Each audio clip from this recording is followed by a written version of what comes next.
Okay.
At 4 p.m. Leticia, could I have you do attendance? Yes. Okay, thank you. Linda Bowe, Here. Colette Chapman, Here. Lynn Davison, Here. Brittany Buchanan, Here. Catherine Staples, Here. Natsuke Michael, Here.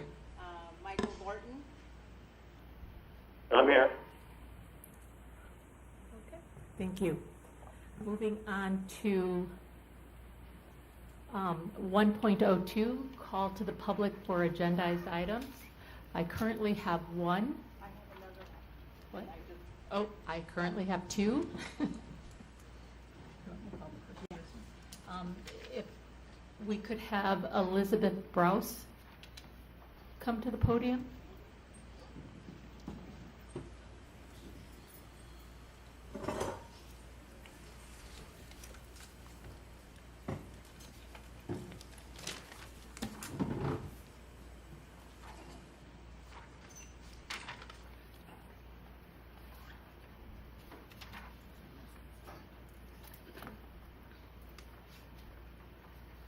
Hello, my name is Elizabeth Browse. Thank you for allowing me to be here today.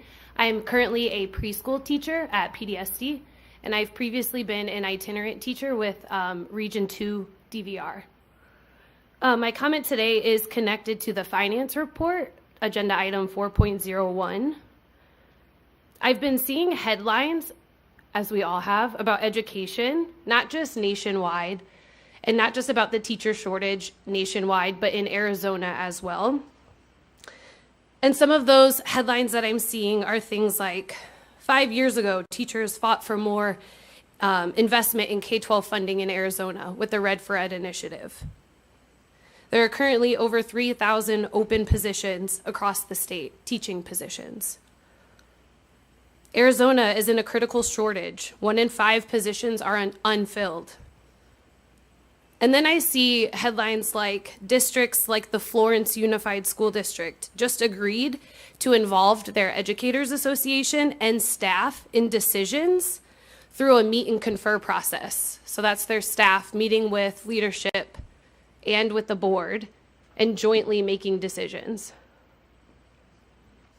I've heard news of school districts like Cartwright and Creighton offering sign-on bonuses to teachers, $5,000 to sign their contract for next year, and if they stay in district, an additional $5,000. So then I asked myself, what is ASDB doing? Well, what we have done is offered teachers a contract for next year with no additional pay. So I accept that I made that decision to sign my contract to return next year. And I did that knowing that I will not be making any more money than I'm currently making, because the board has not yet approved a step increase or a base salary increase. So when we look at the teacher shortage and we ask ourselves, what is our district doing to keep these highly qualified teachers in such a specialized field? Offering more money is not one of them.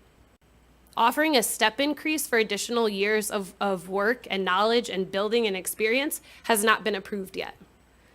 So my recommendation to the board and to leadership would be this time next year, before contracts come out for teachers, please make that decision to increase our pay. Please have that discussion and looking at finances to approve a step increase before I am asked to sign another contract to continue working. I know several of my colleagues did not sign their contract because of pay. And in the email that we received about our contracts, it stated the board could approve a step increase. It just hasn't happened yet, and I was already asked to sign a contract. Thank you for your consideration. Thank you. Next, we have Marcy Berenberg.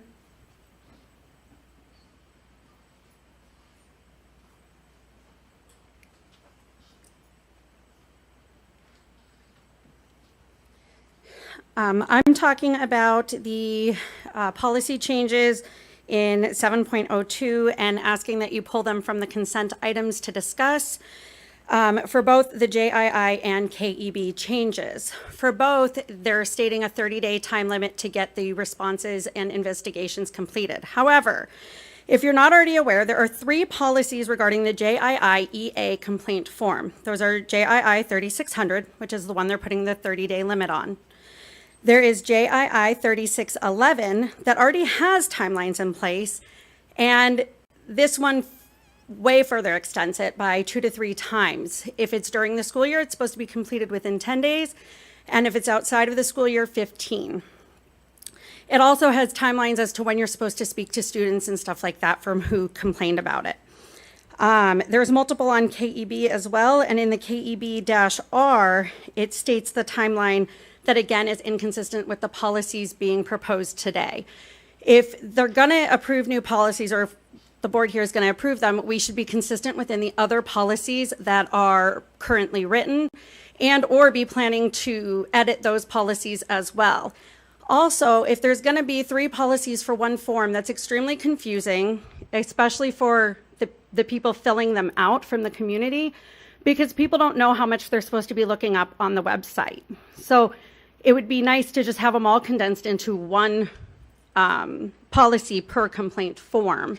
That way that can be handled appropriately with the community. Thank you. Thank you. Okay, moving on to agenda item 1.03, the superintendent's report.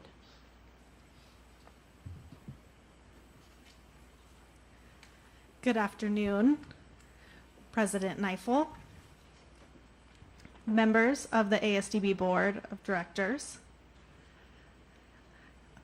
Assistant Superintendent Ketchov, and Assistant Superintendent Cooper, and members of the board,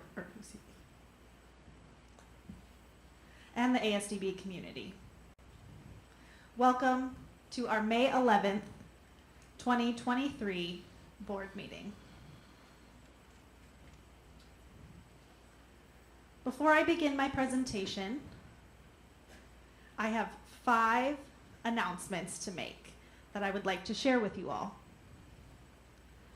The first announcement is to introduce our newest board member, Catherine Cinco.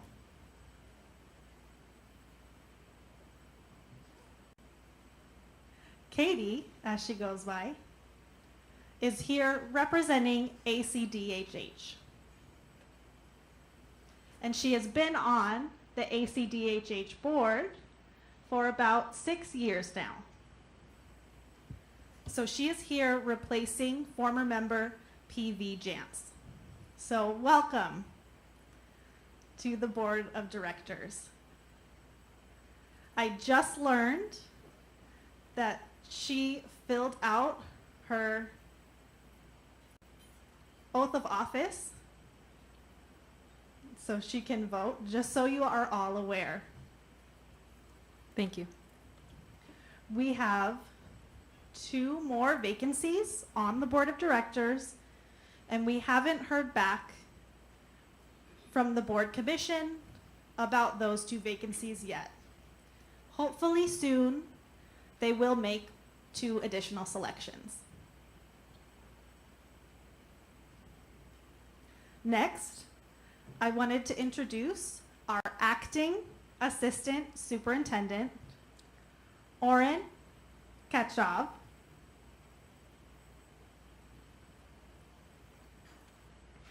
His contract is presented to you, the board, for appointment as interim assistant superintendent. We will be working with you all, as well as the deaf community and the blind community and other stakeholders, to set up a process for selecting the next permanent assistant superintendent of curriculum and instruction. So more information will be coming.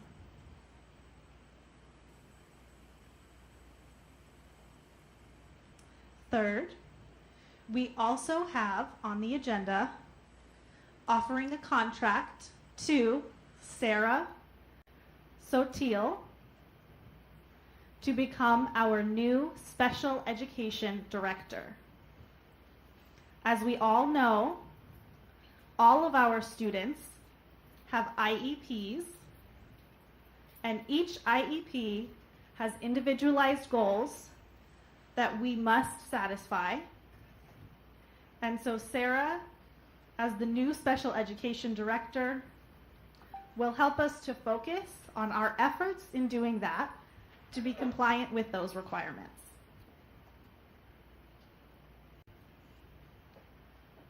Next, as you already are aware, the principal for Tucson campus, Tricia Waddell, has decided to submit her resignation from the position as principal of Tucson campus after 1 year of working with us. We are already actively searching for a new principal, and I think next week, Monday, we have interviews. Is that correct? Leticia? We have interviews for the principal position. So we are moving forward very quickly because we do need to be ready for the fall semester.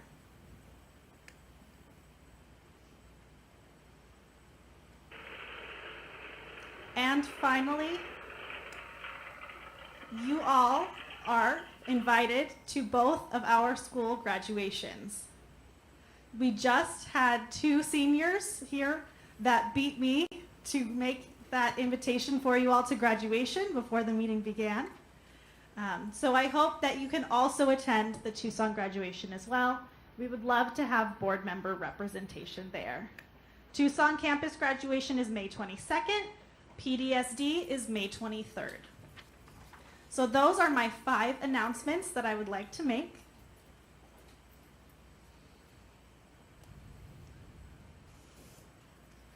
Moving on to my presentation, my report, I would like to talk about accountability. I'll start with a short story. There were 4 people. The first person is named everybody. The second person is named somebody. The third person is named anybody. And the fourth person is named nobody. Do I need to go over those again for you? So we have everybody, somebody, anybody, and nobody. So those 4 people were assigned a very important task, a project, if you will. Anybody thought that everybody would do it. So anybody could have done it, but they didn't. So nobody actually did the work. So what happened is somebody found that anybody didn't do the work, and they became very upset because nobody was not supposed to do the work. They also found out that anybody gave the work to everybody, when really it was supposed to be anybody's job. But it turned out that nobody took the job and finally did the work. Is that confusing? It is for me too. But really, the point of the story is the culture of accountability. For ASDB, that's been our focus, to build that culture of accountability. If you all remember, our 3 operating principles are accountability, collaboration, and transparency. And that first one, accountability, is our priority. We have been focusing on that, focusing on how we can become accountable for our work. You all developed a strategic plan, and we have 4 pillars: excellent communication and relationships, outstanding student development, supreme organizational culture, and effective resource management. So how do you as the board know that we are accountable for these? Well, you know because of the metrics we use. So when you're looking at outstanding student development, what measures can we look at, or you as the board look at? For example, state standards and assessments. You can look at benchmark testing. Right now, we are negotiating with the State Board of Education to develop a level grade model. Letter grade, interpreter error. A letter grade model. So each LEA must have a letter grade assigned to it. And that comes from SBE. So right now, the acting assistant superintendent, Kachov, is working with the SBE to figure out the appropriate measurements that are following federal and state requirements that show the work we're doing with our students.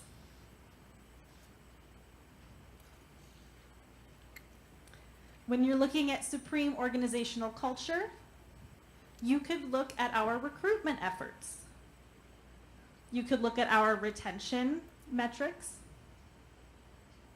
You could look at our employee satisfaction survey. You could listen to our ombudsperson's report of her work with our community. And effective resource management can be measured by the financial reports you receive every 2 months.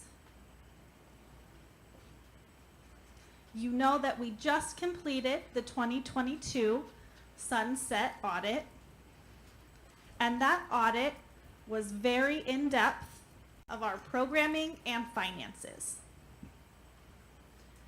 And the Arizona Auditor General only had one finding, 8 recommendations. And they presented that to the state legislature. And to be honest, I think we got 4 years continuation funds because we have been so accountable up until now. If we had not been accountable, we probably would have gotten 1 or 2 years at most. So I do want to have an emphasis on accountability. We have data-driven decisions, and that is helping us at the state legislature. And they will continue to help us as we move forward. So now, the Acting Assistant Superintendent Kachov and Assistant Superintendent Cooper will expand more on our accountability efforts. But I did want to emphasize to you, the board, and with the community, that we are taking accountability very seriously. Thank you.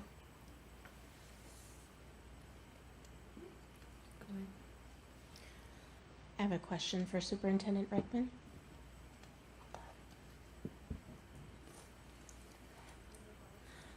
This is Linda Bova. I have a question for Superintendent Reichman. You said that you've hired a new director of special ed. Can you tell me more about that person? Why you chose them at this time and not previously?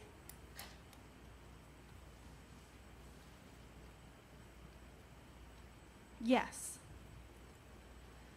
So for a long time, since the start of the agency, all of our students have been on IEPs. And each of our principals and our directors have a responsibility to make sure that every student has appropriate goals within their IEPs, and that our itinerant services are working with school districts to meet their IEP goals for their students as well. What we found, especially during the time of the COVID pandemic, is that we were not standardized. Some of our expertise varied from principal to director. Sometimes there were different interpretations of requirements of the law. So we decided that the best way to lead the agency in a common direction was to have one person who would take over the responsibility for the special education component of the student's education. Not just deaf education, not on our campuses, not the deaf education that we provide in our preschools or early intervention, but focus on IEPs and our legal obligations that we have through IDEA that we must follow. So we have not done the best job following IDEA requirements. So we decided we needed to improve and be better in that area. So we hired a special education director. She agreed, and she started her career. Oh, and turns out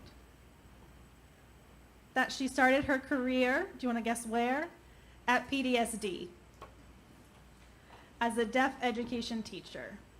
She is fluent in American Sign Language, and she decided to transfer to Kyrene School District and was working there for a while, and then she became the assistant principal, and then she was looking for a way to come back to ASDB.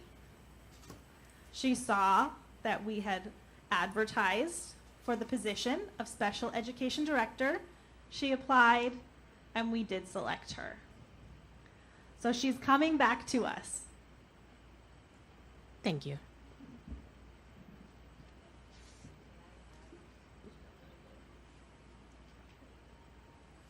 Hear me? There we are. Can I add just a little bit to that?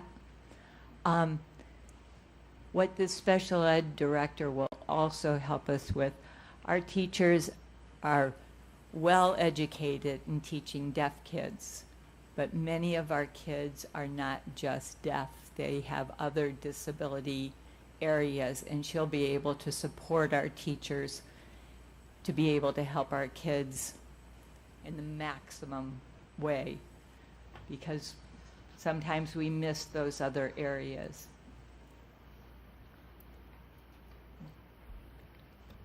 Thank you. Any other comments or questions for the superintendent? Seeing none, we will move on to 1.04, the Assistant Superintendent of Curriculum and Instructions report. All right. Well, good afternoon, Board Secretary Kneifel, Superintendent Reichman, Assistant Superintendent Cooper, members of the board, members of the community who came out. When we're talking about accountability, I'll start with some of the easy items that we've been doing. Starting next year, we will have instructional coaches at both of the day schools, as well as in the preschool. That's our way of being accountable to the teachers, that we're going to have somebody there to support them. As the superintendent mentioned, we have had initial meetings with some staff members from the State Board of Education regarding the A through F accountability model. Assisting me in that has been Tricia Waddell, Lisa Yancarelli, as well as Christina Boyer, who used to be the Deaf Mentor Program Director. It's the start of a conversation for us to find out more about the background of the A through F accountability model, what areas we might be able to tweak, and what areas are pretty much set in stone by state statute. We have embraced getting a letter grade, but we are concerned that there are some things in the current models which will be a constraint to us. We're all for it being fair. We think the model should allow us to get an F, but the model should also allow us to get an A. And those are some of the areas that we're looking at right now, is to make sure, is there a model in place that, based on what we do, we could get an F if we deserve an F, but we could get an A if we truly deserve an A. We continue to work with the BGC, the bilingual grammar curriculum, making sure that that is in both of the campuses. So we do have a curriculum in place that holds us accountable to the parents, it holds us accountable to the teachers, that we're giving them a curriculum that they can use, and the materials. As we've mentioned in the past, a lot of the materials that we use in the school, somebody has to make them, and we want to make sure that that responsibility does not fall to nobody. We have 3 curriculum specialists who are busting their tail to get it done. We could triple that number and still not complete all the curriculum that's needed at the schools.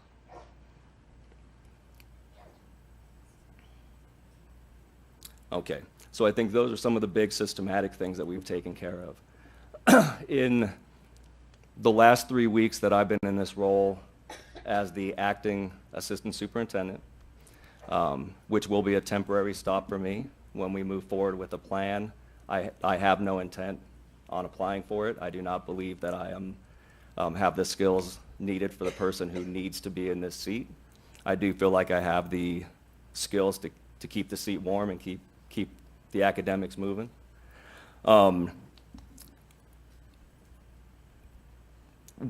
I've always been a strong believer that every system is only as good as the teachers that you have. The average adult is going to spend 90,000 hours working. We're going to spend about 1/4 of our life working somewhere. We need to be accountable to our teachers that this is a place that they want to spend 1/4 of their life. In the last 3 weeks, I've spent a lot of time just talking to people. So please have me some grace if you have any questions about the assistant superintendent report. I've only been in here for 3 weeks. I've spent a lot of time meeting with people. I see a vicious cycle that we need to break soon, to where everybody I'm talking to, they feel like they're being stretched too thin in the duties that they're asked to do, and they feel like communication is lacking. And I see that being a chicken or an egg issue. So we did send out a survey today that should be going out to all the teachers in the agency and all the support staff, asking them for their ideas on what can we do to take things off their plate. We have great teachers here. We have nationally board certified teachers here. We have teachers that are winning awards. We need to make sure that we're not putting more and more on them during this teacher shortage. I love the cliche that every system is perfectly aligned for the outcomes that it gets. Right now, that the outcomes we're getting is that we're overwhelming our teachers and our support staff who are working with the kids. So we have long-term items in place, but I think in the short term, we need to be looking at things of how do we support the teachers that are here, so we can retain them. And as people are looking from the outside in at ASDB, they can start saying, wow, this is a place I want to be part of and spend 1/4 of my life. So with that, if there's any questions.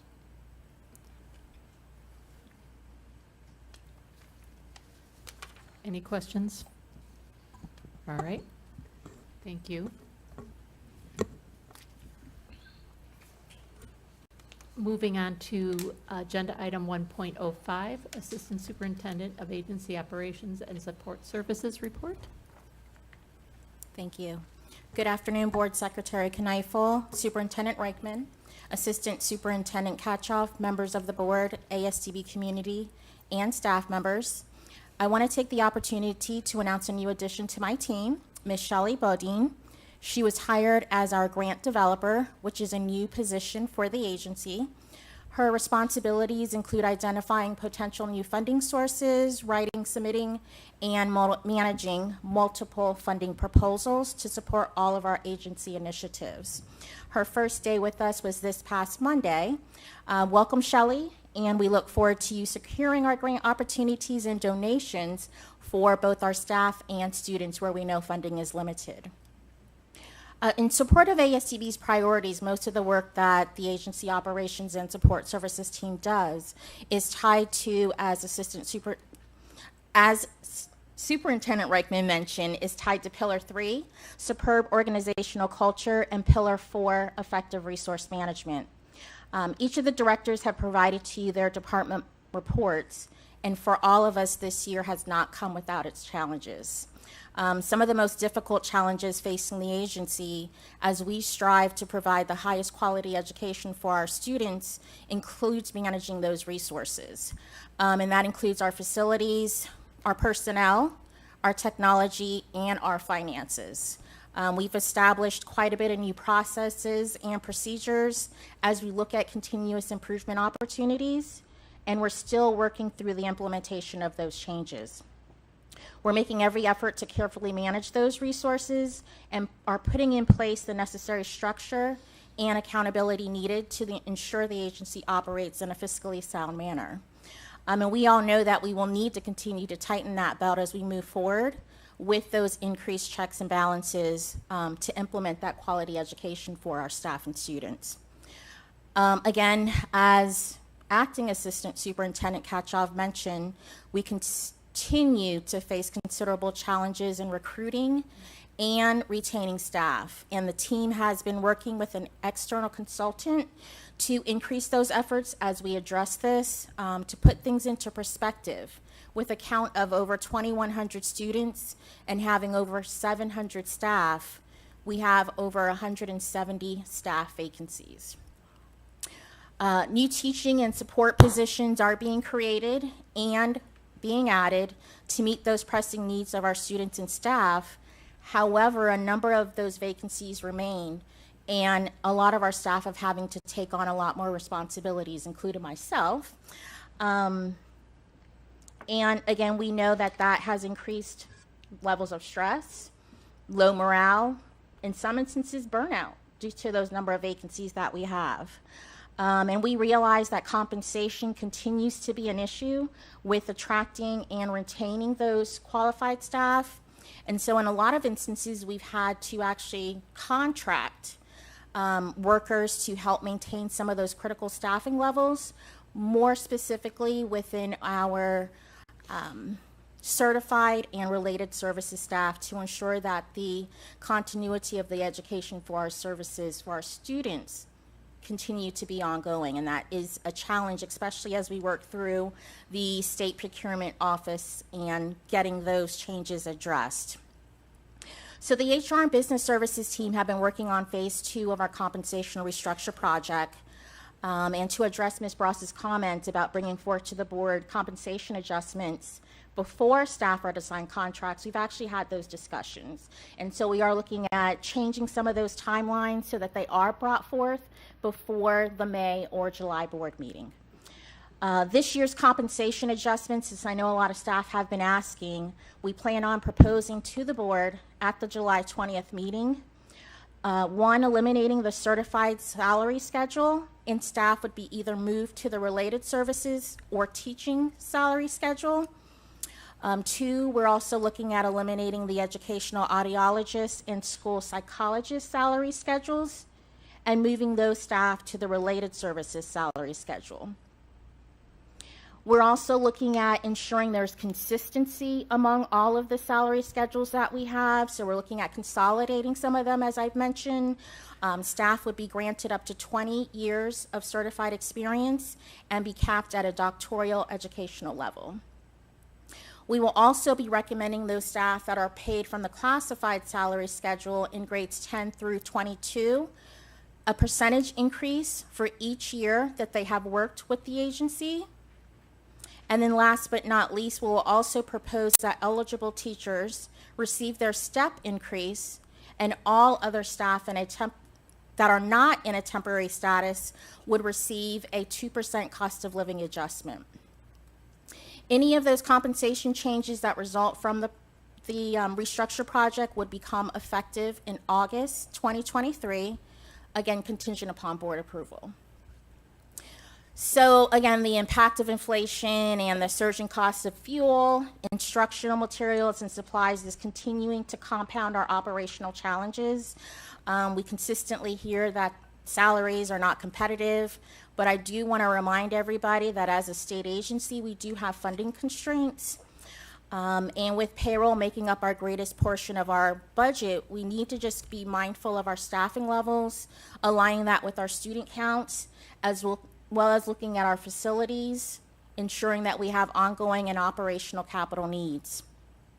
So again, it's looking at the entire benefit package that we offer, such as our flexible working schedules, remote work, training and development opportunities, as well as career advancement that need to be considered. So we are continuing to increase those efforts to ensure that our compensation is comparable to the market rates and the economy. But again, that continues to be a challenge for us as conditions consistently change. So another update that I like to provide is on our performance audit and our sunset review that was conducted by the Office of the Auditor General.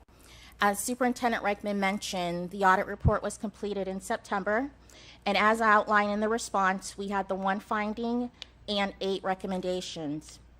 The Auditor General did let us know that they would, in 6 months, do an assessment of where we are with implementing that finding and recommendation. And believe it or not, that 6 months has already come and gone. So this last month, the team has been working on addressing those findings, the finding and recommendations, and almost all of them have been implemented completely. We're still working on implementing the master facility plan, reviewing the appropriateness of our itinerant program fees, looking at those reimbursements amounts that we provide to these schools, and also looking at the cost of the services that we provide.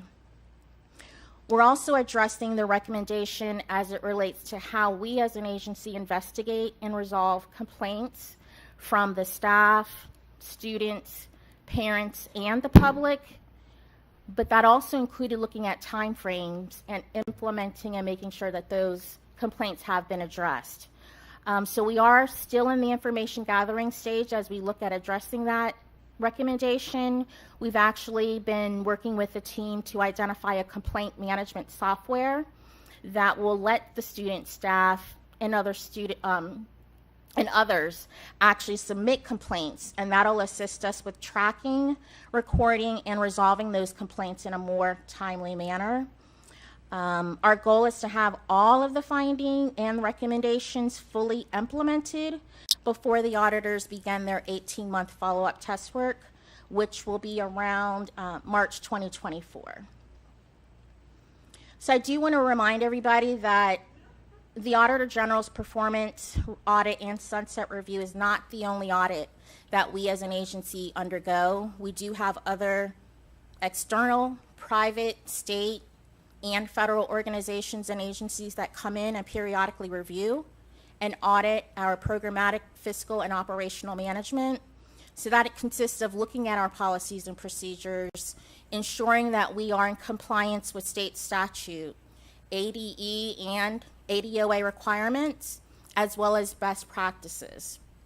So a lot of the work that those organizations do to ensure that we're compliant is select, judgmental, as well as random samples of financial and operational transactions.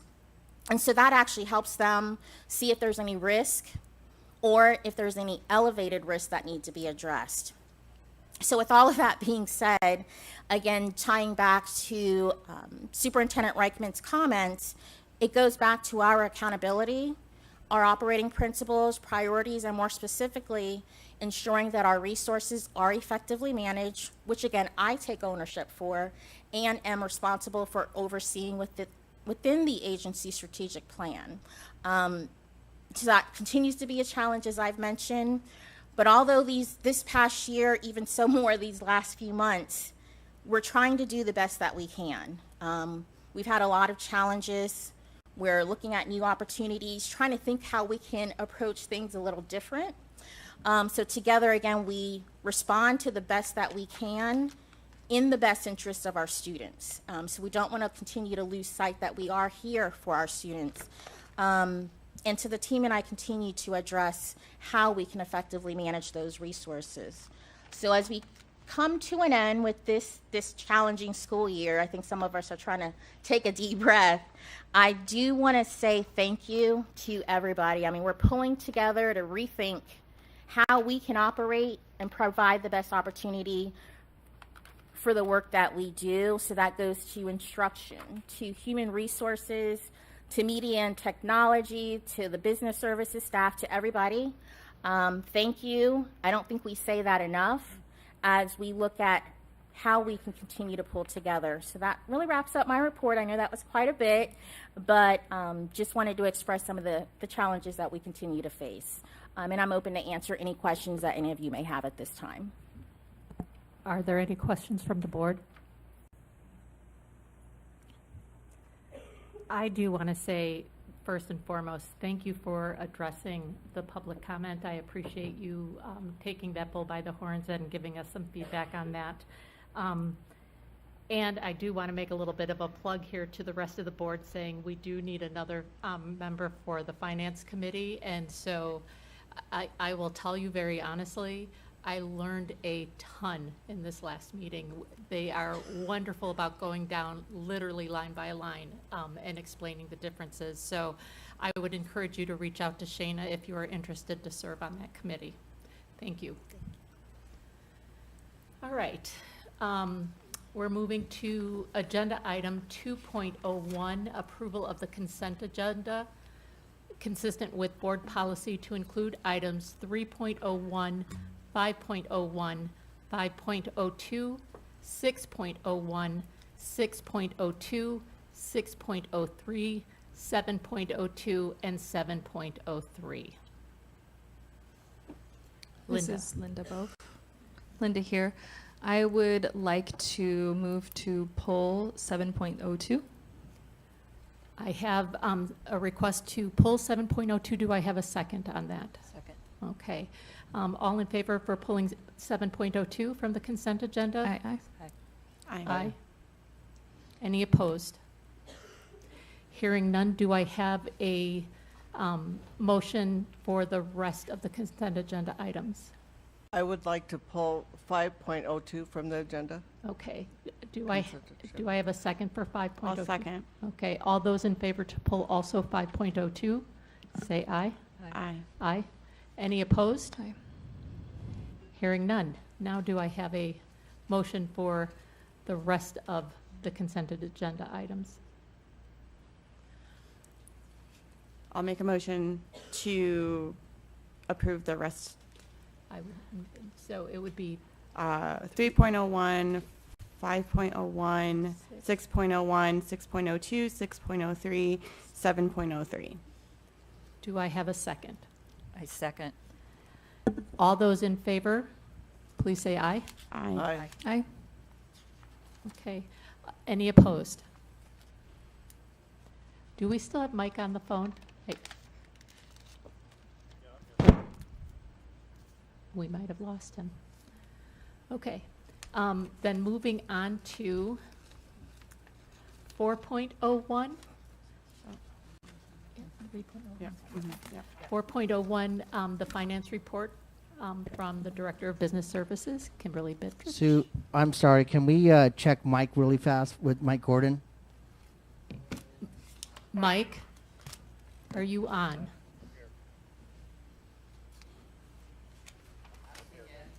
Mike, are you on?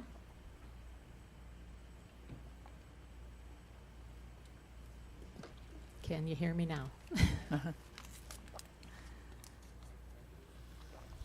I hear something, but I'm not sure where it's coming from, to be very honest. Ruben calling to see if he's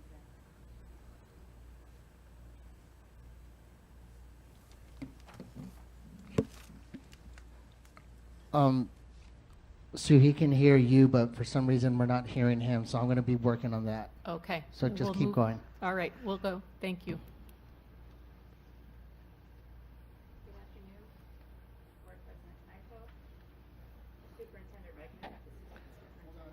Wait, we You can't get hear you. closer. I was trying. Okay. Good afternoon, Board President Kneifel, Superintendent Reichman, Assistant Superintendent Cooper, Assistant Superintendent Katchoff, members of the board, and ASDB community. Our most recent Finance Committee meeting was held last Thursday, May 3rd, with Board President Kneifel and Board Member Mike Gordon. Also in attendance were Superintendent Reichman and Assistant Superintendent Cooper. We discussed the March 23rd and March 2023 and 2022 budget to actual and finance reports. Provided to each of you is the same financial data in a more condensed form.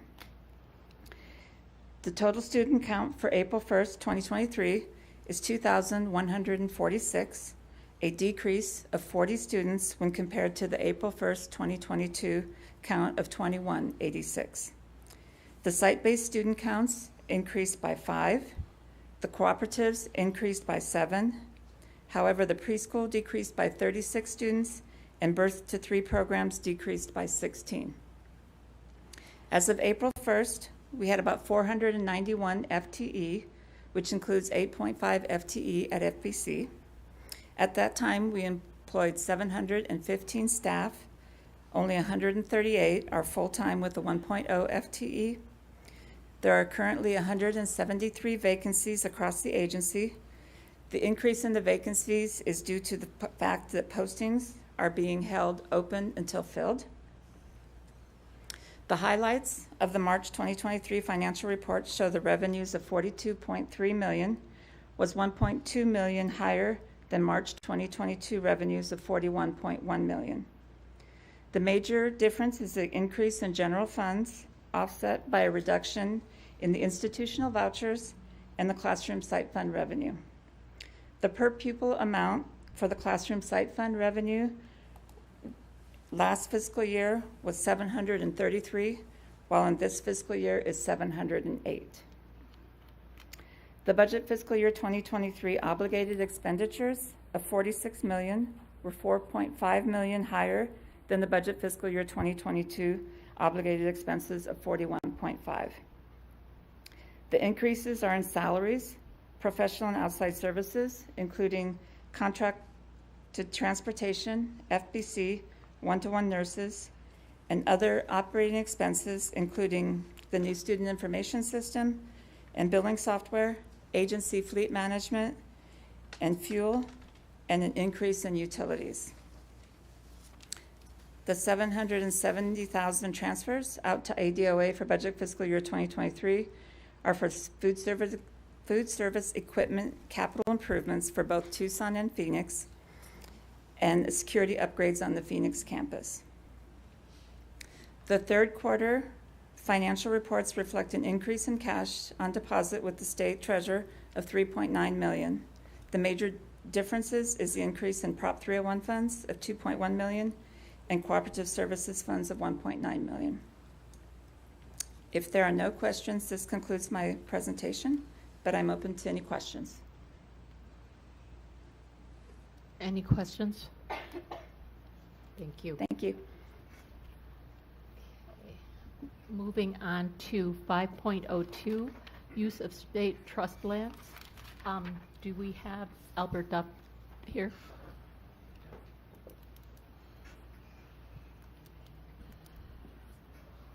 Did you have a question?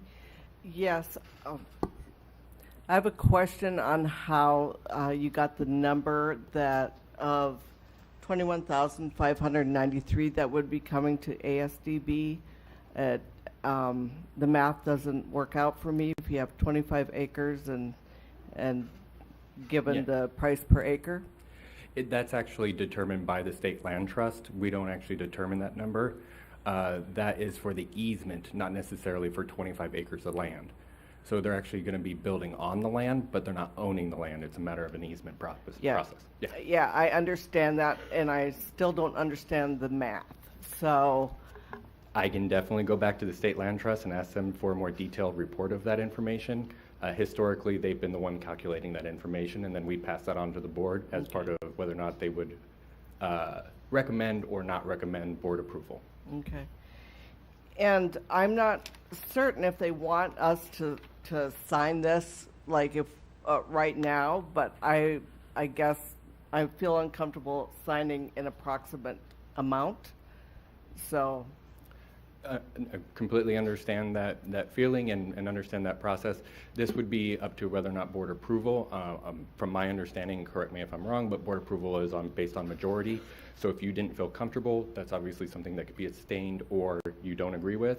And then if the board does not agree with that term, then it goes back to the State Land Trust.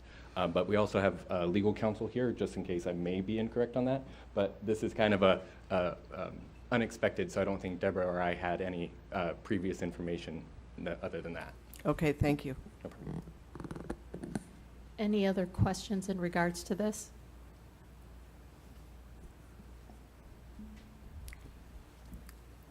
I do. This is Brittany. Sorry, trying to gather my thoughts.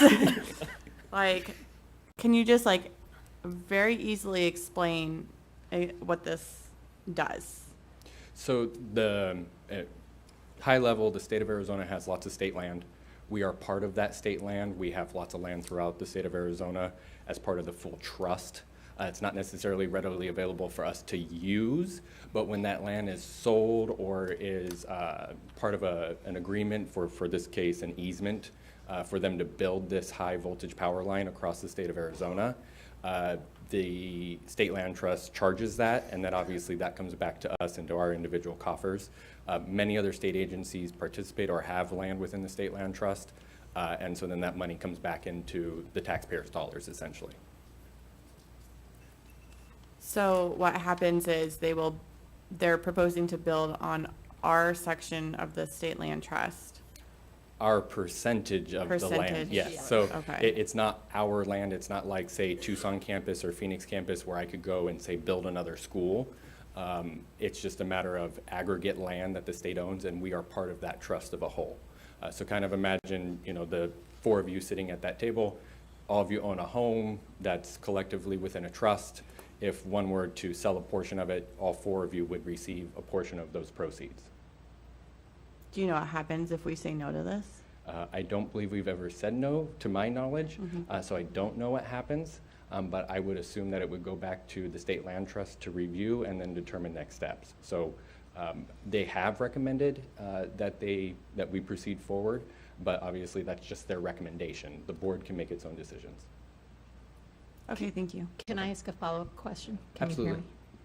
Am I coming through okay? I can't tell.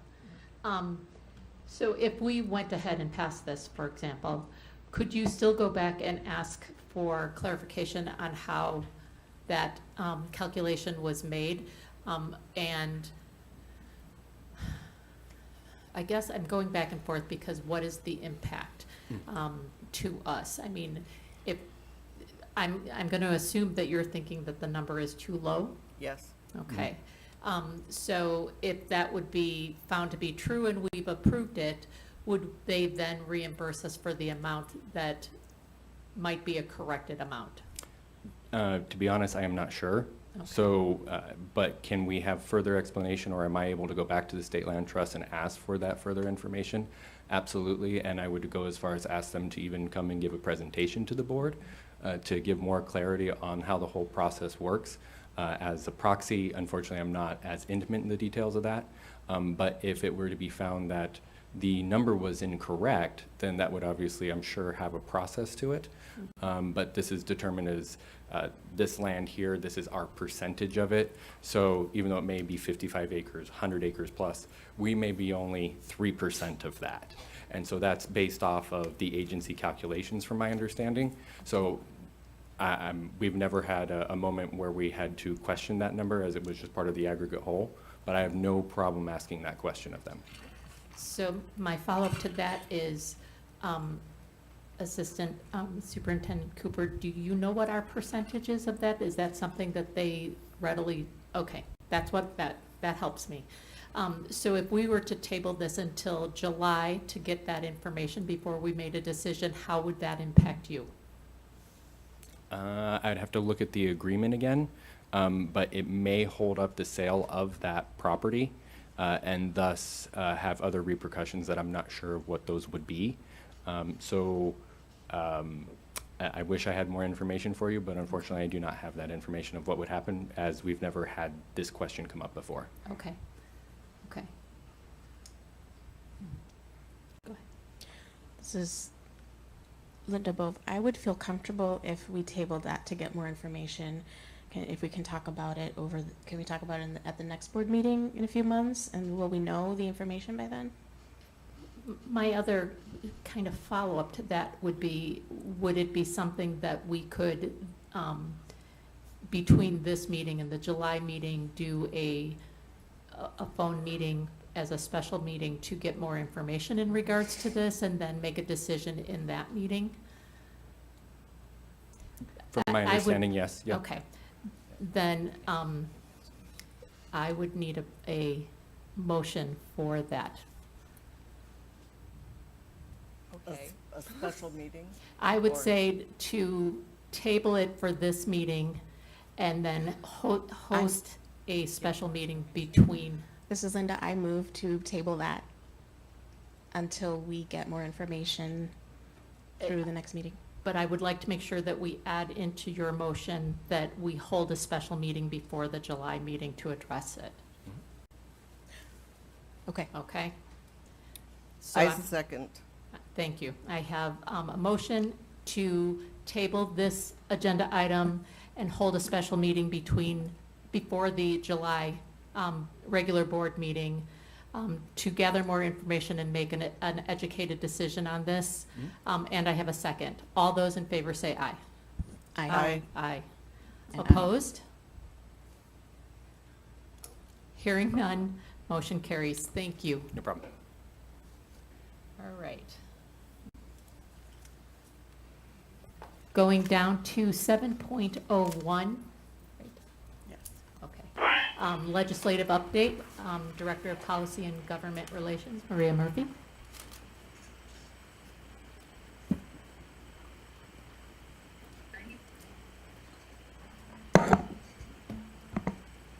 Good afternoon, members of the board, Superintendent Reichman, Assistant Superintendents, and our honored guests.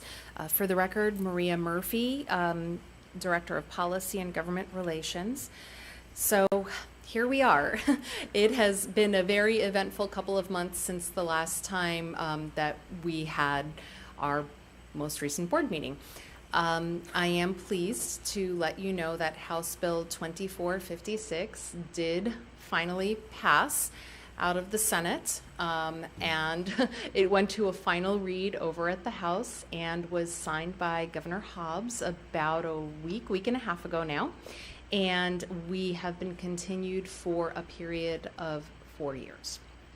So I am not going to lie, I am a little bit disappointed that we were not continued for the full 8 years. But I am also very relieved that we are not looking at a continuation of 1 or 2 years, which is what was originally being contemplated.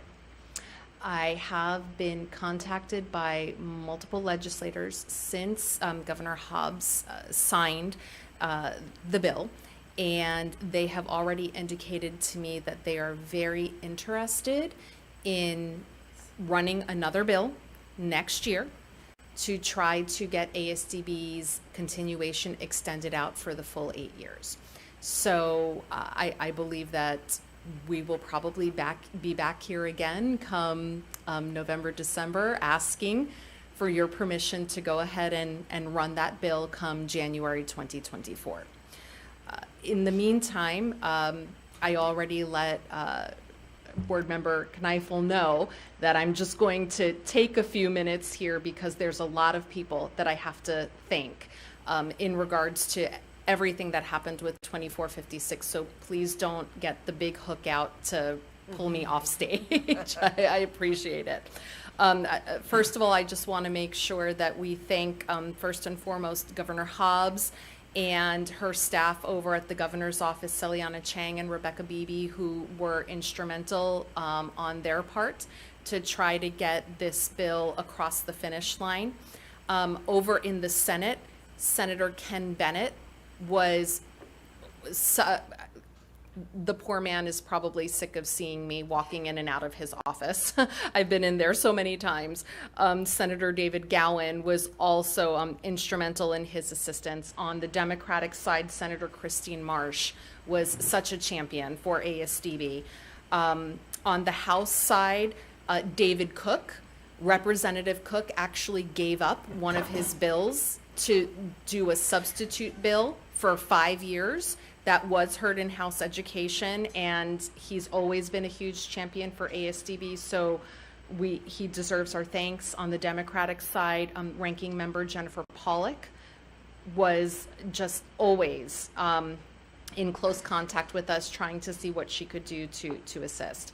And actually, I would really like to thank both the Democratic and the Republican caucus in both of the houses, the vast majority of whom were very supportive of ASDB. And, you know, unfortunately, it was one small minority that kind of held everything up for us, but the vast majority were extremely supportive and acknowledged the amazing work that ASDB does. And as for people who are out of the legislature, former Senator Paul Boyer, who has been a huge champion for us in the past, who has sponsored many bills for ASDB, even though he's out of the legislature right now, he still continues to be in close contact with me to give me advice and strategies. So I'm very grateful to him. I would be remiss if I didn't thank the Superintendent of Public Instruction, Tom Horn, who came out to actually testify on behalf of ASDB and say that we needed that 8-year continuation. So please extend our deepest gratitude to Superintendent Horn. Melissa Taylor over at ADE, she's probably sick of taking my phone calls, and she's going to put me on block for the next couple of months. That's okay. I would like to thank the staff, particularly at the Senate, Courtney Acosta and Michael Hans, who were critical in giving us a lot of that inside information to help us make sure that we could change strategy on a dime. I'd also like to take this opportunity to really thank our community partners, ACDHH, the Governor's Council on Blindness and Visual Impairment. I'd also like to thank AZAD, who was absolutely phenomenal at mobilizing the community, NFB, Savvy, AZ Case, the Arizona School Boards Association, the Rural School Boards Association, the Arizona Educators Association, Hands and Voices, the Ear Foundation. We even had the ACLU come out. So it was absolutely just the outpouring of support was just unbelievable from our partner organizations. I'd be remiss if we didn't thank our alumni, in particular Troy Kotzer, our most famous alum at the moment, and his family. He actually came out from California to come and testify. So that was just absolutely unbelievable. I'd like to thank our board members. All of you were just so incredibly supportive, and so many of you came to me and said, Maria, what can I do to help? And you dropped everything and you helped, and I'm just so grateful for that.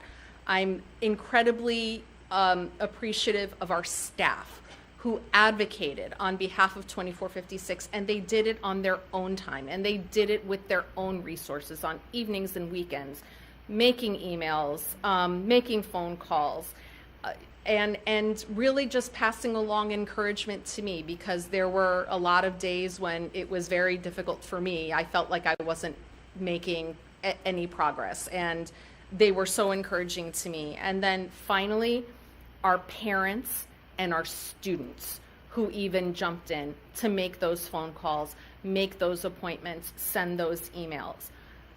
The entire community's advocacy was tireless, and everybody here shone a light on the important work that ASDB does. And I want to make it very clear that because of all of you, everybody in this room and all of the people who are watching at home, we got coverage from not only all over the state, we got news coverage from all over the nation, social media, television, print media. And because of that, we have our 4-year continuation. We have lived to fight another day. And I just want to say that it has been an absolute honor to work with this community and all of these wonderful and amazing partners. And I just feel like I'm just the luckiest director of government relations in the state of Arizona because as difficult as it was, I have an amazing community helping me out where they say, what can I do to help? And when I asked, they did it. So I'd like to take the opportunity to say thank you and express my gratitude for that. Thank you, Maria. Thank you. I want to say thank you, Maria, also because I got the chance to run around from office to office between the 2 committee meetings to see kind of what your days look like. And bless you, my dear, I give you a lot of kudos for all the work that you do for the agency, and especially in this case. It really, really showed, and we're very appreciative as well. Thank you. Thank you. Any questions from Maria in regard to the legislative update? We're going to keep you right there, okay? We pulled from the consent agenda the approval of policies. I know Linda had one in particular she wanted some clarification on.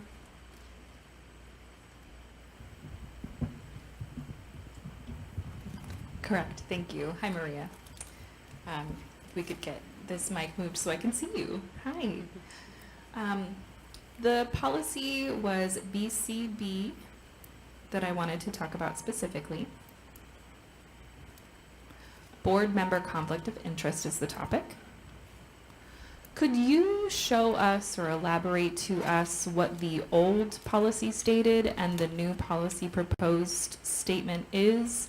I just want to clarify and have you clarify what exactly we're changing here so that we can ask more questions if need be. I'd be very happy to do that, Board Member Bove. So you have before you a copy of the red line version. And so whenever you see language that is in red and is underlined, that is new language. Everything else that is in there was previously in the policy. So the only changes are what are in red and are underlined. And what was added to that particular policy is that we are going to be requiring annual board training to ensure that all board members know what the conflict of interest policies are, and that board members are going to be signing the conflict of interest form upon their appointment, and that they're going to update it whenever circumstances change.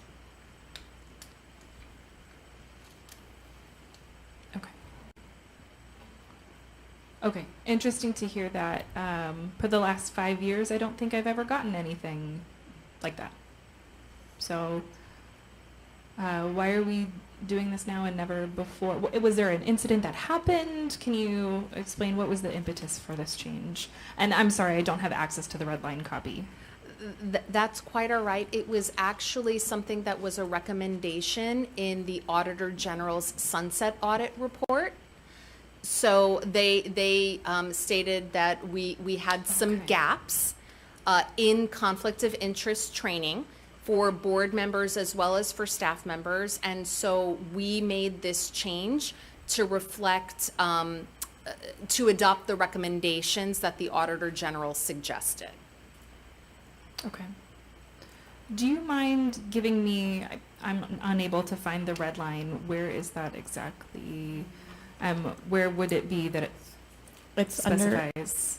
For example, so I'm looking, it's hard to use this and read at the same time. So ASDB spouse can not hold a member be on the board. Can you clarify where we are?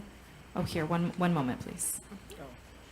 While she's reviewing that, I do want to touch on that.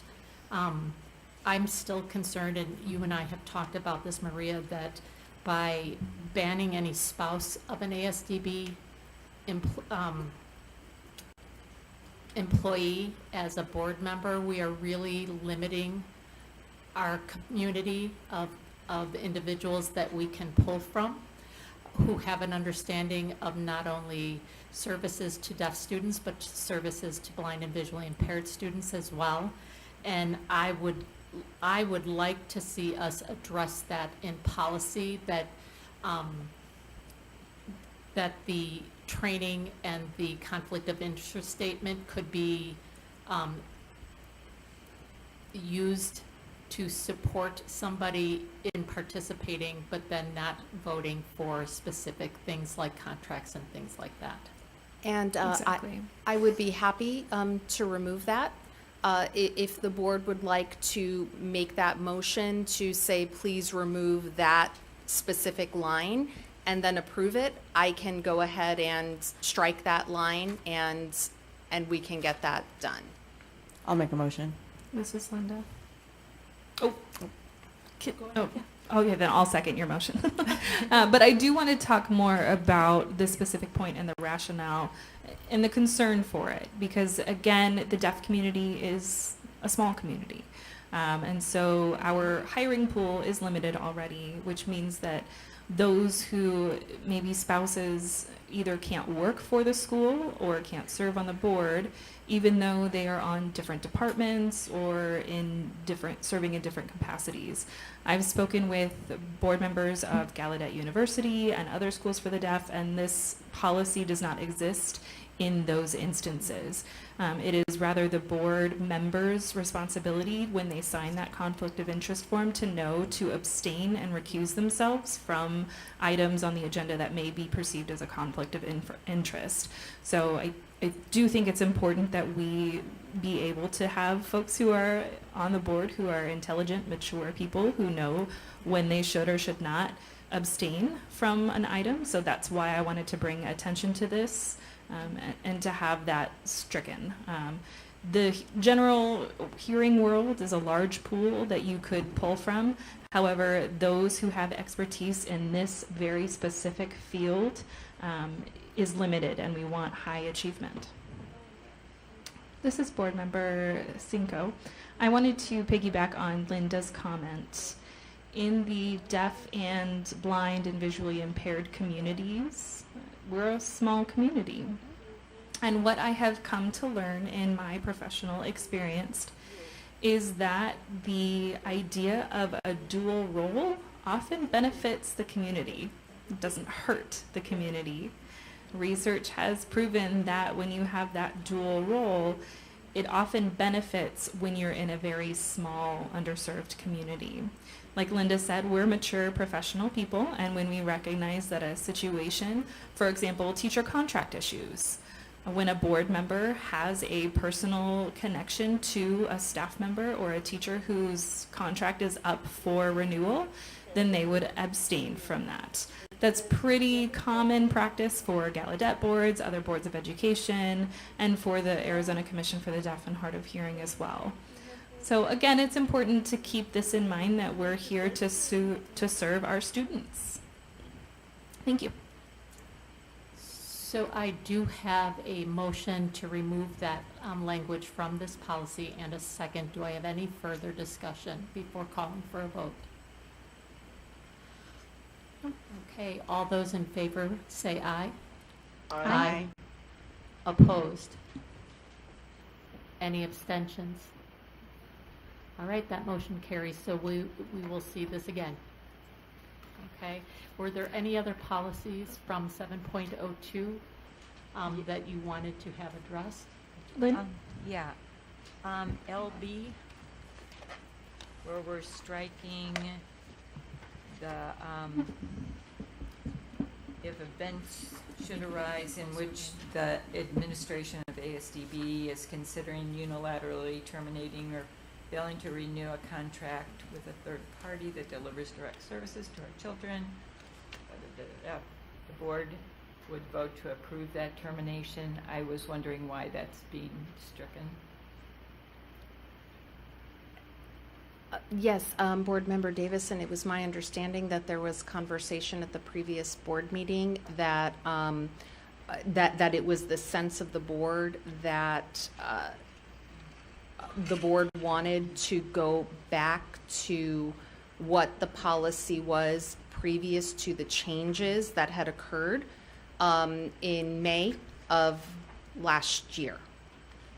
And because this policy was on the agenda previously, I believe for March, I went ahead and I made the additional changes, and so it's back now for consent agenda. But did I misinterpret the sense of the board? From my perspective, no, you did not. We had some discussion that any contracts have to go through the state procurement process, and that was enough of oversight. I do know that there are still things within the board control as far as approving some of those contracts once the RFP process, as far as continuing those services once the RFP process has been developed, but I'm open to discussion.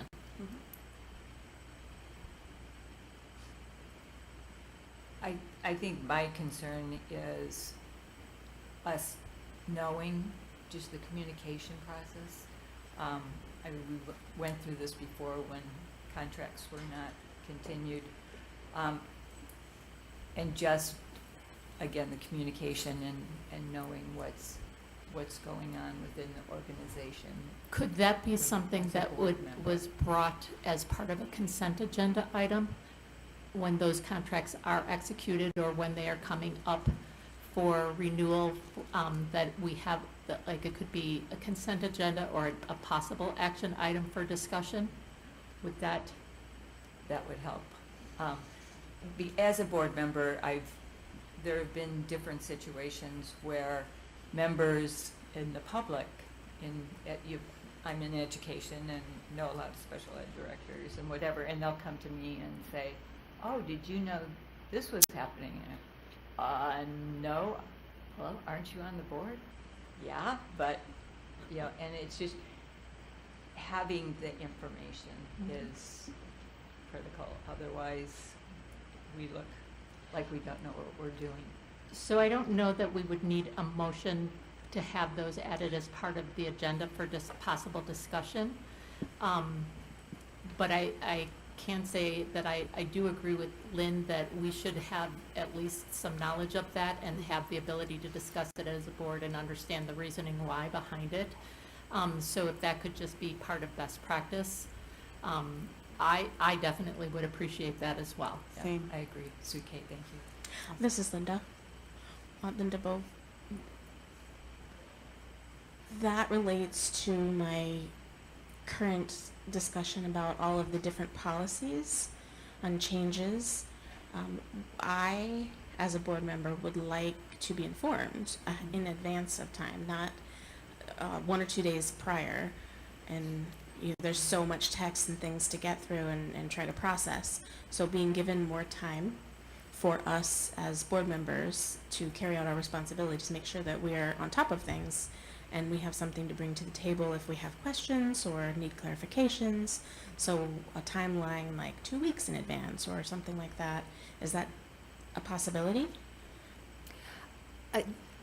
Board Member Bove, yes, actually, Board President Kneifel did approach me about sending out the policies, the red line policies to the board 2 weeks in advance. And so I will be doing that starting with the next board meeting, because I know that we will have first read policies for July. And yeah, I'm very happy to do that. And I will just reiterate, if you have questions from Maria on those policies when they come out ahead of time, please make sure you direct your questions directly to her and not reply all. Okay, so that we are not stepping on the toes of open meeting law. Great, thank you for that. Do we want to make a motion for LB separately, or can we include it in the rest of that? We can include it in the rest of it as long as we have that understanding that the board will be notified when there's Okay. changes. I did want to follow up with a question based on one of the public comments. In regards to the inconsistency of the timelines within the same policy, could you address some of that for us, please? Yes, thank you, Board Member Kneifel, and I was actually going to bring that up afterwards. So I believe that what was cited was actually the regulation, and the regulations do not require board approval, although the board has the right to review the regulations. It does not make sense to revise the regulations before the policy has been officially approved. So if the policy is approved, then I will go ahead and make the changes to the regulations to make sure that all of the dates and the timelines match up. And as for the exhibits, meaning the forms, I can make changes to the forms as well. And then depending on what Assistant Superintendent Cooper is talking about, where we're looking at possibly doing an online just master complaint form. Once that gets up and running, then all of those exhibits are going to come down anyway.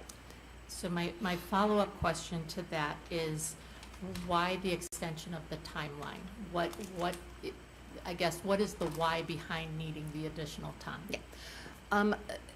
So essentially in my conversations with the Auditor General's office, they had stated that that 30 business days was standard. So they just made the recommendation of 30 days. Okay. And I know, I'm sorry I'm keeping you up there on the hot seat. That's okay. But I know that Linda had mentioned, and it's in policy too, that it's the responsibility of the leadership team to make sure that policies are meeting state and federal regulations and things like that. But could you just explain a little bit, just for the edification of the board, of how those policy changes sort of get initiated and where they're coming from in most cases? In most cases, not all, in most cases they are coming in response to legislative changes from the Arizona State Legislature. And we are members of the Arizona School Boards Association, and several times a year the Arizona School Boards Association will issue what are called policy advisories, which will recommend certain changes to certain enumerated policies in order to make sure that we are complying with Arizona revised statute and federal law. And when we receive those, then I will go ahead and I will make those changes. I take them to the board. We have 2 reads. In some cases, if it's an emergency, the board can approve a policy in 1 read, but that's typically what happens. Now, the board also, because you are an independent board, can initiate new policies, you can initiate changes to old policies, you can say, we don't need this particular policy and we can strike it completely. So it really depends. So sometimes it's in response to the board's desires, sometimes it might be a suggestion made by a staff member or a member of the public. Most of the time it's in response to policy advisories that are related to legal changes to comply with Arizona revised statute. And in sort of a follow-up to that, is there, other than yourself, other than the team of one, are there other people, whether it's in the leadership team or even at the staff frontline level, a committee that internally to the agency that are reviewing policies to make sure that they are current, not so much from a legislative standpoint, but is reflective of what we are doing on a day-to-day basis? We have leaders who are very much involved in reviewing policies and saying we need changes here, or we need some revisions there. Director Pyatt has been very involved with that. Director Duff has been involved with those as well. And then whenever there are policies that need changing, before it goes to the board, I always try to send it out to our internal subject matter experts to make sure that I'm not missing anything. And then after the subject matter experts have their say, then I will take it up to Superintendent Reichman and get her blessing on it. And then after that, I will go ahead and move it forward to the board. So I do try to have a rigorous review process. Any other questions from Maria? Okay, I will entertain a motion for 702, except for policy BCB, if someone would like to so move.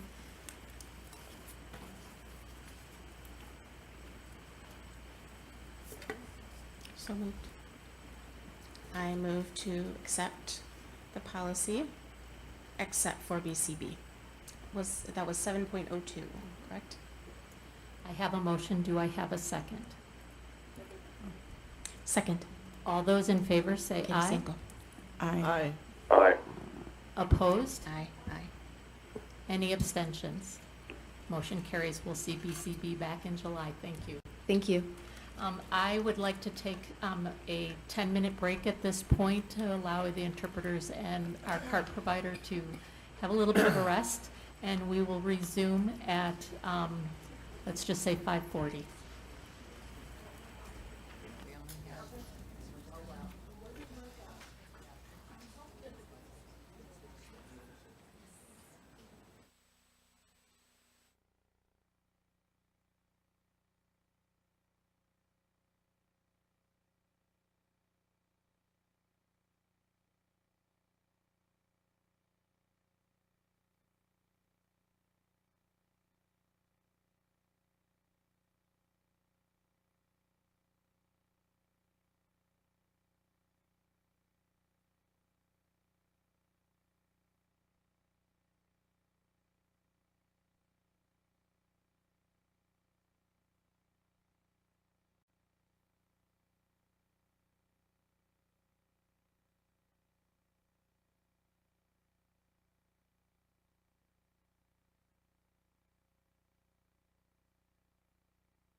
The time is 5:39. The time is 5:39.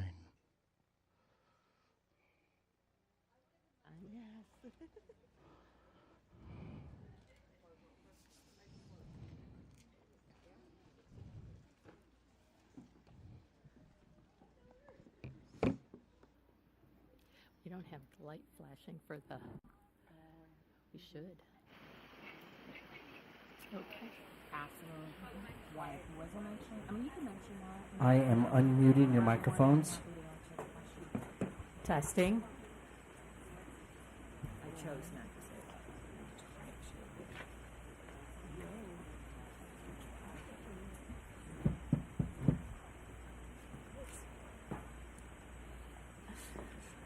I know. Okay.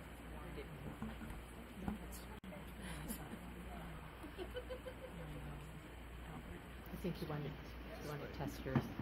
Lynn, you might want to test. He was asking us. Oh, testing. Hello. Testing. Testing.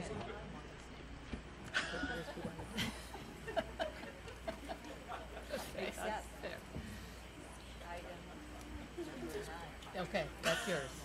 I won't take that away from you, I promise. Okay, I have 5:40. Are we ready to? I'm looking up to the window. Are you guys ready for us? Thumbs up. Okay, awesome. We are reconvening. It is now 5:40. We're moving on to agenda item 7.04, discussion and action item, election of new board president.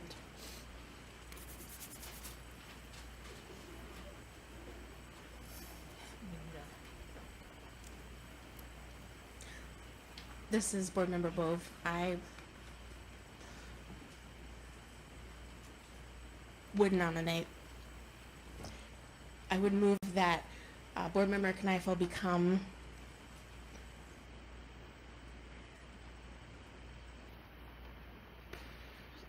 Secretary Kneifel become board president for the remainder of the term. I will accept that nomination. Do we have any other nominations? Okay. We have a second that second. nomination. All those in favor say aye. Aye. Opposed? Thank you. Hearing none, I will continue until the end of this term.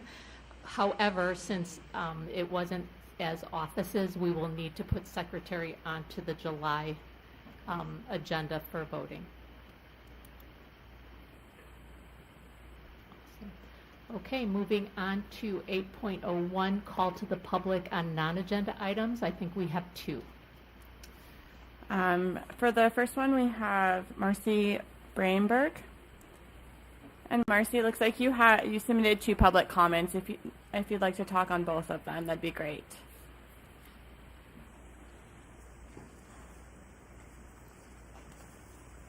I believe my first one was the one when I was up here earlier on the agendized items. And then there is one that was also posted online. Yes, the online. Mm-hmm. That was part of what I was going to talk about here, that I did decide to remove my son from the school, as was in my considerations last board meeting, and my son mentioned that he was really hoping that wouldn't become the case. However, in meetings with the principal and her not being timely or diligent, even though the superintendent stated she was, stating it doesn't make it so without the further communication of how it was done. Many lies were told directly to my face and other parents' faces, and it became clear to me that it's negligent to leave my son here.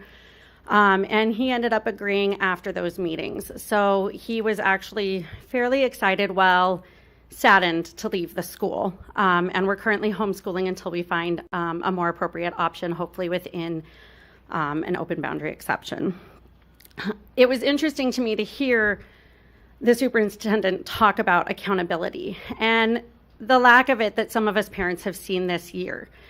The amount of emails that have gone stated with things such as, "We'll get back to you shortly," and no response. I got a response because I came in unannounced and said, "I need to speak to someone." But another dad responded to that email chain twice, a week later and 2 weeks later. And the superintendent never responded to him after saying she would respond shortly after. This is extremely disappointing and not how you show that you're holding accountability. Another mention that she said today was on the superb culture and showing it with the satisfaction survey. The employee satisfaction survey, as the report that came out from the ombudsperson, and I know that it wasn't public, but it was shared with me by many employees, it did show that only 50% of the staff filled it out, that the things that needed to be worked on were improved communication, intimidation, harassment, professional development, and trust and cohesion. With intimidation and harassment and trust and cohesion on there, it's no wonder why only 50% of staff members filled it out. They didn't feel comfortable doing so. That email didn't come out until March, and the survey was done in May. That's a pretty long time to hold that information and not act on it and make the staff feel more comfortable, especially when we are talking about having critical staffing shortages. I would agree with the teacher who spoke earlier that it's imperative to make sure that we are compensating staff members appropriately, not just the teachers. But when I looked online at jobs available, there are jobs such as being a deaf mentor that pays under $20 an hour and requires a bachelor's degree. That is not consistent in today's market. There is no way you could do fast food employment for that kind of pay with that kind of education. There is no incentive to actually bring people in with those hiring scales. I don't think that we can just use lip service in trying to placate the community.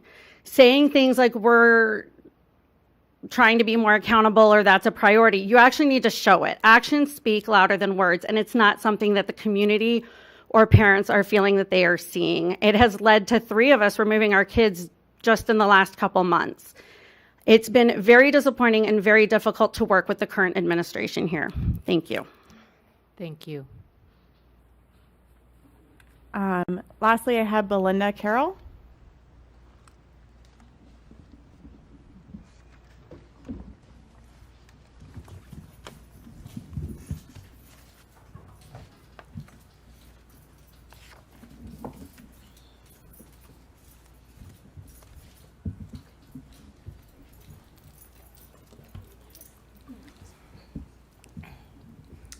Want to make sure everyone can see me. What is my time limit? About 4 to 5 minutes. Okay, I'll try my best. Good evening, Board President, Superintendent Reichman, Oren and Shayna, and stakeholders, PDSD and Tucson community at large. My name is Belinda Carroll. I'm a staff member here at PDSD. However, I am here representing the Arizona deaf community tonight. I am not only speaking as myself as an individual, I am here representing the larger voice of the deaf community, and I am begging you as a board to please listen with open minds and open hearts, to see and hear and understand what we are trying and have been trying to tell you. The past 12 months have been a disaster and chaotic. It feels like we're living amongst a storm of dark clouds that won't dissipate. We'd like to talk about ASDB's mission, that we are committed to respect, support, and the well-being of all. Superintendent Reichman, I'd like to remind you of your statement that was posted all over campuses, that ACT abbreviation, accountability, collaboration, and transparency, of which there is none. I can't speak for the Tucson campus, but for Phoenix, we've seen a domino effect that continues to persist.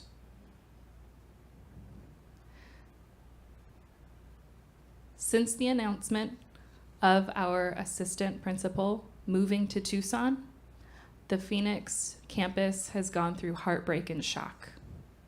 We understand the rationale. Tucson needed Tricia, but it was a loss. Since the fall and throughout the year, our principals on both campus, former principal Amber and current principal Jill, and Principal Waddell, we've seen all of them struggle.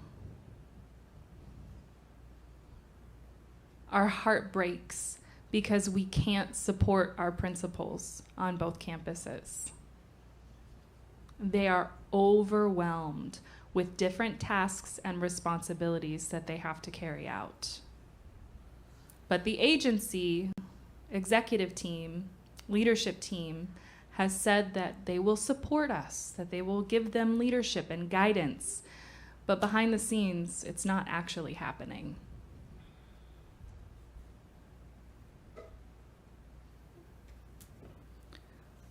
There have been promises made with no follow-through. There's no collaboration, no transparency, no accountability. The situation that we've been dealing with on the Phoenix campus since the fall has been ongoing, never ending. And that took our leadership team. Their complete attention has been diverted to one situation, and the rest of the campus has been left in neglect. It tore apart our staff and our teachers into warring divisions. We lost our team spirit and our collaborative nature. We had a town hall meeting with Assistant Superintendent Martin and Annette, and we were promised town halls in the future, but that seemed to be a one-time thing, unfortunately. There's no clear way to reach out for suggestions on improvement or ways to uplift our team here. Many of us have sent several emails and gotten no response. We've asked for conversation. We've asked for more dialogue. Due to the lack of support, many of our teachers and staff and families are leaving in droves from PDSD. Approximately 30 teachers and staff are leaving at the end of this year for better opportunities, better financial opportunities, and greener pastures. Those of us who are left, we've got about 20 who are still on the fence, have one foot out the door. The staff who are still here are worried about the future of PDSD and ASDB. The future looks grim. The legislators are now watching us with a close eye,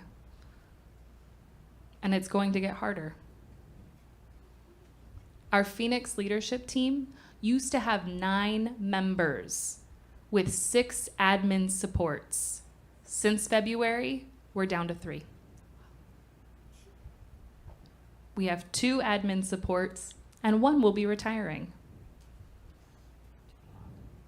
We are barely standing. We are trying to stand strong, but we're tired. We haven't had a school-wide meeting to talk about planning for the future of PDSD at all, because our principal is simply too busy. She's overwhelmed with more tasks that can't be ignored. We don't know what next year is going to look like for PDSD. Last week, Tucson had enormous news that their principal, Tricia Waddell, is leaving, and we understand how they feel. Her resignation has sent shockwaves throughout campus and throughout the entire state of Arizona, and the deaf community is devastated that we're losing such a wonderful leader.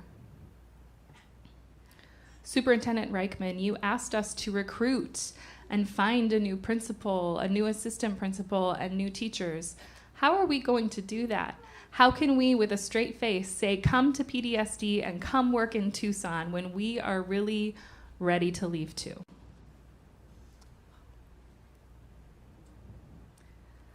People want to stand and lift spirits, but we're not given the opportunity to rise up in positions. Promotional advancements are few and far between.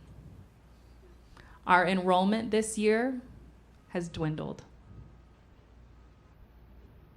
Many families are considering leaving and going elsewhere. Our deaf community is watching, both near and far, and is worried.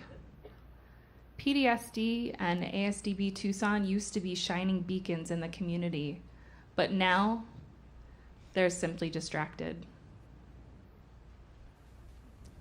When we try to raise school spirit, we can't do that without strong leadership in the agency and at both campuses.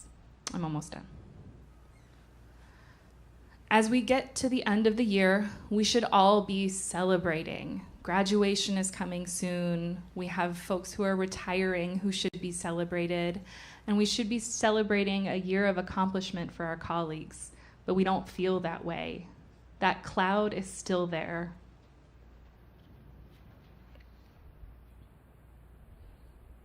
Donna Williams, our Buds person, fair warning, many of us will be filing grievances. You'll be hearing a lot of us soon. In closing, I wanted to inform the board, thank you for your time, thank you for your consideration, and if you truly care about the staff, the teachers, the students, and the families, and the community we serve, you'll listen to our statements. We have no confidence in our superintendent. It's time for her to step down. Thank you. Thank you.